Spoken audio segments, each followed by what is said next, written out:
terms of the water source, that what we have in rainfall,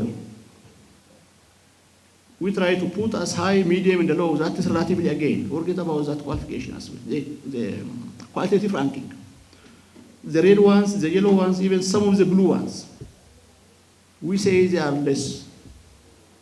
That's why yesterday we say in Ethiopia, we should not call Ethiopia is the water tower of Africa. We don't have water. We don't have water. So what? We need solution. How to do it? What to do it? When to do it? Who will do that? In terms of the river network, almost we can say all these are connecting to our neighbors. So there are issues. Transboundary. Earlier when I say we have the transboundary under the ministry, yesterday also it was good discussion we had. It has special meaning for us with our neighboring brothers, sisters. How should we cooperate? What experience do we have?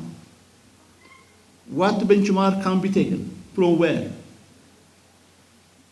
When we are going to benchmark also, we have to take it. Is the condition similar to what we have in Ethiopia? Sometimes they tell us, why don't you refer to Senegal River, for example? That is shared between 4 countries. The Senegal River is not crossing across each country. It's a boundary between the countries. For Ethiopia, it's not that way. And also, again, the same. If possible, good to see rivers that are going from Syria to Turkey, Syria to Israel, and so on. Pakistan to India and China and so on. So there is something actually. What we need to benchmark and study for the future. The very important one on this graph, this is the pattern. One of the graph we try to see there are 4 or 5 countries. Uganda, Egypt, Ethiopia, Sudan. The change in the water availability in all of the countries, the change is declining. But for Ethiopia, it is much steeper. Steeper means what? The demand is increasing high, availability is getting low. The other ones is somehow flat. For example, if you see that of the Egypt and some part of Sudan, flatter means there is less change. For our case, it's steeper falling down of our graph. What does this mean? We do have high growth of population. We do have faster rate of degradation. The watershed, even the pattern of hydrology, if you see, in our rivers. Really, in every of the river, you can check it. The pattern looks declining. Not the annual volume, because the flood and the other will compensate for that, but the monthly base. If you try to disaggregate in the sea, clearly you will see how much we are under trouble condition. Globally, the blue ones, in short to tell you, are the ones they have water availability per person, more than 500 meter cube per person. That's per year, actually. If you see in Africa, in Ethiopia, we are, this is the gray one. The Egypt, you can see how much is bolder. What does this mean? There is a water. They have reservoirs. They have dams. How to interpret that will be your assignment. If we see in Russia, the same. In many parts of Africa as well, they are much better than Ethiopia. This graph will be telling we are not zero. So Ethiopia is under water stress because we are talking scarcity to stress, by the way. Earlier time it was scarce, now we are going toward stress. Some of the rivers we try to see their pattern. Abai is the one which has the peak, the maximum during rainy period. if we see the Omo in the Baro, volume-wise, it may look much better. So how should we plan our water source? The volume of water we can have from January to December under this curve, the volume of water we have under this sharp rising, the volume of water under this one, which is Baro. And so needs to be analyzed. How much? Is that the level? The data quality? Whatever you say, that will be none of our business. Let you see what does mean. What should we do with them? So we can see significant run of variability, significant erosion sediment system. Again, not only run of variability, even though we try to have some dams, storage, they get sealed up very fast. This is indication for it in our rivers.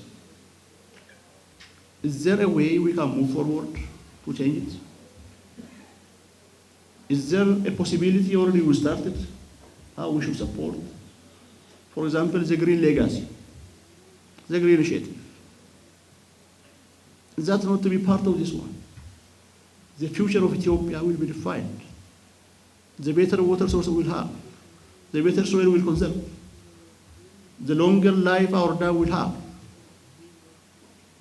So, at policy level, we say, yes, we do have, but something may be missing there also. What kind of plant to be planted where? In terms of ecology, in terms of suitability.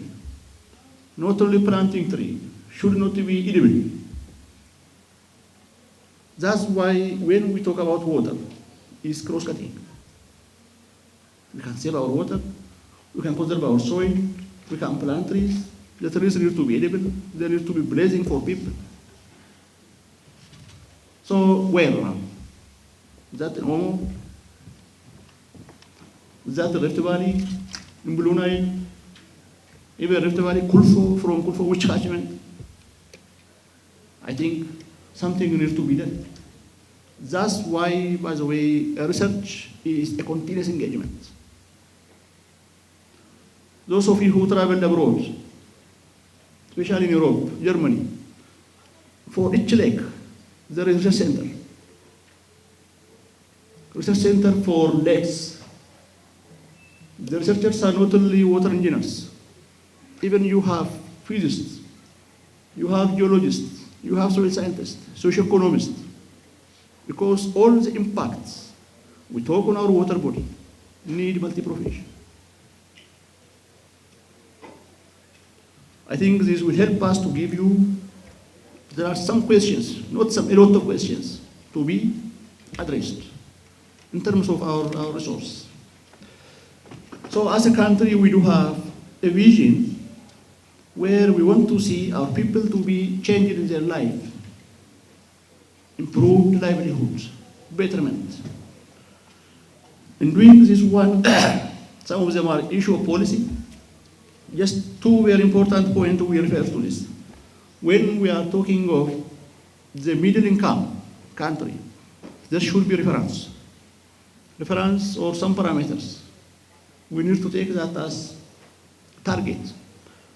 The 17 universal goals.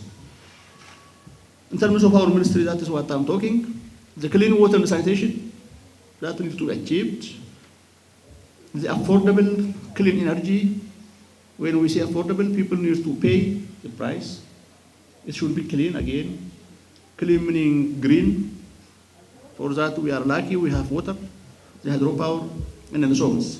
So these are the two major activities our ministry shall work up. I've been working up on that again. So the previous organogram, which I was telling, is formulated to address this issue. In between, there are a lot of missing links now. In terms of the data, in terms of water availability, because the ministry plans on what is available, on the available resource. Available sources are water, our land. So we need to say scientific words about the future of Ethiopia.